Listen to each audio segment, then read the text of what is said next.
नमस्कार शेतकरी बांधवांनो, आज आपण नाशिक जिल्ह्यातील दिंडोरी तालुक्यातील निळवंडे या गावामध्ये आलेलो आहे आणि आपल्यासोबत आज नामदेव पाटील साहेब आहेत आणि त्यांच्या सोयाबीनच्या क्षेत्रामध्ये आपण आहे.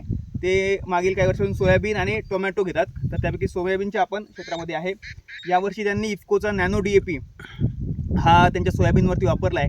तर आपण जाणून घेऊ की त्यांचं नॅनो DAP विषयी त्यांना रिझल्ट कसे आलेत आणि नॅनो DAP त्यांनी कशा पद्धतीने वापरला. नमस्कार. नमस्कार. आपलं नाव सांगाल पूर्ण? माझं नाव नामदेव बाळासाहेब पाटील, राहणार निळवंडी, तालुका दिंडोरी, जिल्हा नाशिक.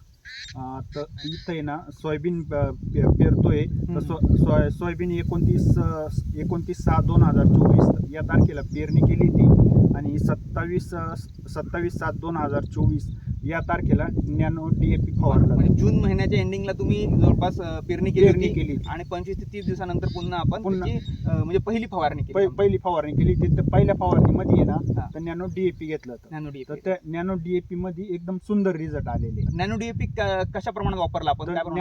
नॅनो DAP आहे ना एकरी म्हणजे 500 मिलीची बॉटल ह्या प्रमाणामध्ये फवारणी केली होती. 500 ml ची बॉटल एकरसाठी वापरलेली. आणि नॅनो DAP आपण प्लेन मारला होता की आपण काही कीटकनाशक वगैरे घेतलं? नाही, प्लेन मारलं. प्लेन मारलं.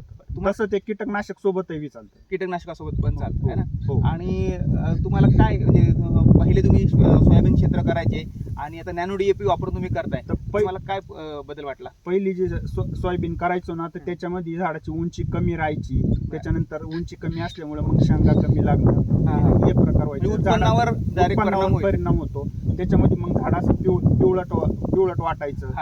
आपल्या भागातला मोठा प्रॉब्लेम आहे समजा की दिंडोरीचा जो आपला इकडचा पट्टा आहे त्या साईडला पाऊस जास्त पडत असल्यामुळे सोयाबीन सारखे पिकं जी आहेत ती पिवळी पडतात. तो मुख्य प्रॉब्लेम आपला दूर होतो.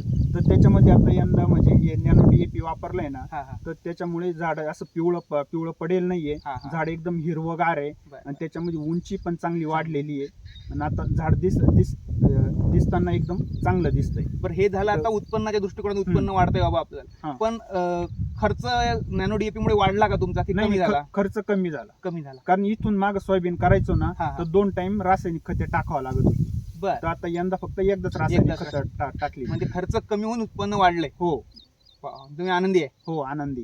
धन्यवाद. त्याच्यामध्ये डोंगराच्या पायथ्याला क्षेत्र असल्यामुळे ना क्षेत्रामध्ये पाणी कायमस्वरूपी राहतं. तर पाणी असल्यामुळे पिवळसरपणा येते दिसतो. तर आता यंदा नॅनो DAP फवारेले ना त्याच्यामुळे पिवळसरपणा काहीच नाही, एकदम सुंदर रिझल्ट. धन्यवाद. शेतकरी मित्रांनो, आपण बघितलं की खर्च कमी होऊन उत्पन्न वाढेल असे त्यांचं पूर्णपणे त्यांना दिसतंय. त्याबद्दल नॅनो DAP बद्दल ते समाधानी आहेत. धन्यवाद.